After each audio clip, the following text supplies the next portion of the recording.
Welcome back. Kanaparthi గారు, కూటమి ప్రభుత్వం 13 నెలలు టైం తీసుకుంటే ఏది తిరిగి కేటాయింపుకు సంబంధించి 12 రోజుల్లోనే ఫైల్ క్లియర్ అయిపోయిందని రాసేస్తుంది పత్రిక. సో అంటే ఆ కథనం ఒకవేళ మీరు కూడా చదివి ఉంటే వాళ్ళు నాకు అంత టైం ఉండదు, లోపల అన్ని డీటెయిల్స్ చెప్పొచ్చు నేను. సో ఏంటి ప్రభుత్వం రెస్పాన్స్?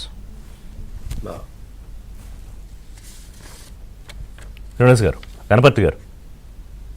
సార్, ముందుగా రిషి గారి మీకు, ఏబిఎన్ వీక్షకులకు, లోక్సత్తా బాబ్జీ గారికి, అనలిస్టు అడుసుమల్లి శ్రీనివాస్ గారికి, ఇప్పుడు అందరికీ నమస్కారం సార్. నమస్తే.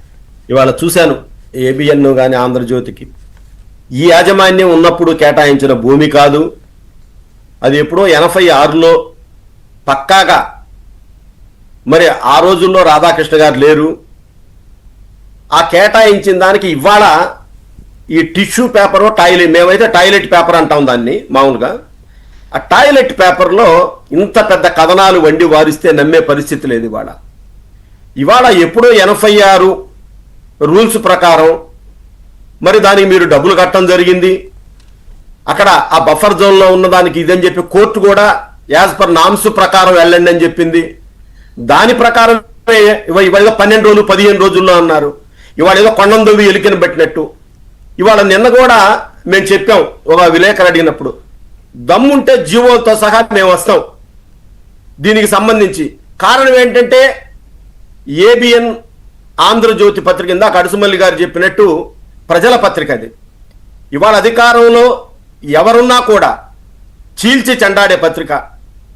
మరి గతంలో కూడా చంద్రబాబు నాయుడు గారి మీద కానీ, తొలి పలుకుల్లో కానివ్వండి, అంతకుముందుండే ఏ విషయాల్లో అయినా కూడా ఎటువంటి శతభిక్షలు లేకుండా విమర్శలు చేసే పత్రిక ఆంధ్రజ్యోతి. ఇవాళ ఏబిఎన్ కథనాల మీద కానివ్వండి, వీటన్నిటి మీద కూడా. అంతెందుకంటే రాజశేఖర్ రెడ్డి గారు, తన జగన్మోహన్ రెడ్డి తండ్రి రాజశేఖర్ రెడ్డి గారు పాదయాత్ర చేస్తుంటే డే టు డే డైరీ వేసిన పత్రిక. ఇవాళ రాజశేఖర్ రెడ్డి ఇక్కడి నుంచి ఇక్కడికి నడుస్తాడు, ఇక్కడి నుంచి ఇన్ని కిలోమీటర్లు నడుస్తాడని పత్రిక. మరి ఆ రోజు గుర్తులేదా? మరి రాధాకృష్ణ గారిని కలవటానికి ప్రయత్నం చేసి రామోజీరావు గారిని కలిశాడు. రాధాకృష్ణ గారిని కూడా కలుస్తానని రాయబారాలు పంపించినప్పుడు మరి దాని అధిపతి అయినటువంటి రాధాకృష్ణ గారు నాకు ఆయన ఆలోచనలకు సరిపడవు కాబట్టి అనవసరం అని చెప్పి తిప్పి రిజెక్ట్ చేసిన మాట వాస్తవం కాదా?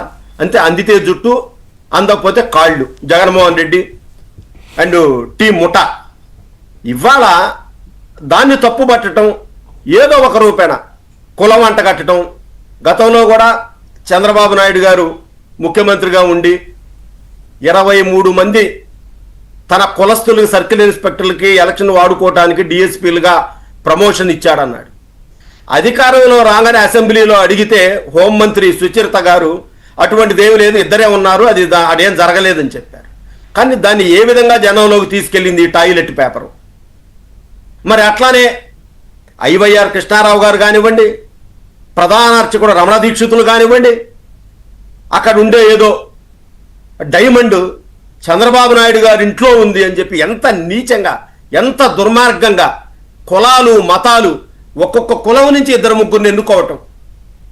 ఆ విధంగా గత ప్రభుత్వం చంద్రబాబు నాయుడు గారు హయాంలో ఉన్నప్పుడు 2014 to 19 ఎంత భ్రష్టు పట్టించారు. వీళ్ళు అనుకున్నారు చంద్రబాబు నాయుడు గారిని డిఫేమ్ చేస్తున్నామని. కాదు, వ్యవస్థలను భ్రష్టు పట్టించారు మీరు. తత్ఫలితంగా మీరు లబ్ధి పొంది అధికారంలోకి వచ్చిన తర్వాత తిరుగులేని అధికారం ప్రజలు మీకు అప్పచెబితే ఖచ్చితంగా 5 సంవత్సరాలు పరిపాలించమంటే మీకు పట్టుమని డజన సీట్లు రాని పరిస్థితి మీద.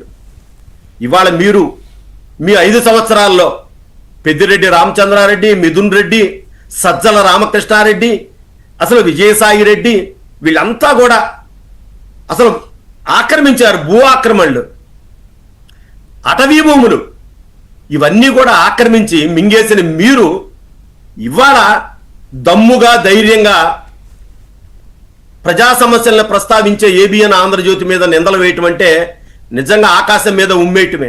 ఇవాళ మేమేదో ఆ పత్రిక లేకపోతే ఆ పత్రిక అధిపతిని ఏదో ఆకాశంకి ఎత్తాల్సిన పని మాకేమీ లేదు. ఆయన ఎక్కడున్నా ఏ ప్రభుత్వానైనా నిగదిస్తాడు. కేంద్ర ప్రభుత్వం అయినా కానివ్వండి, రాష్ట్ర ప్రభుత్వాలు కానివ్వండి, ప్రజా సమస్యల మీద. తాజాగా కూటమి ఎమ్మెల్యేలు తప్పు చేసిన వాళ్ళు, అవినీతి కార్యక్రమాలకు పాల్పడిన, చంద్రబాబు నాయుడు గారు మంత్రులకు అక్షంతలేసిన, లేకపోతే చంద్రబాబు నాయుడు గారి విధానాల్లో ఏదన్నా లోపాలున్నా దేని మాత్రం వదిలిపెట్టింది ఆంధ్రజ్యోతి పత్రిక? మేము అదే చెప్తా ఉన్నాం సార్, మాకేమి ప్రేమ లేదు. మమ్మల్ని ప్రతిపక్షం కంటే ఘాటుగా ఈ మధ్య కాలంలో విమర్శలు ఆంధ్రజ్యోతి పేపర్లో చదివాము. నిజాలే కదా అన్నీ. ఇప్పుడు ఏదైనా కానివ్వండి, ప్రజల దృష్టికి తీసుకొస్తా ఉన్నారు. అది నిజాలా అబద్ధాలా అనేది ప్రజలు ఆయా మీద ఎవరి మీద అయితే వచ్చిందో వాళ్ళు నిరూపించుకోవాలి. ఆ బాధ్యత వాళ్ళ మీద ఉంటుంది. కాబట్టి ఈ సందర్భంగా నేను ఒకటే గుర్తు చేస్తా ఉన్నా, అలానే తెలుగు జాతి పౌరుషాన్ని నిలబెట్టినటువంటి మహానుభావుడు, యుగ పురుషుడు ఎన్టీఆర్ గారి విగ్రహం మీద అనేక అవాకులు చవాకులు పేలుస్తా ఉన్నారు. అదేమంటే గతంలో వాళ్ళ మంత్రులుగా పనిచేసిన వాళ్ళు ఎన్టీఆర్ దేవుడు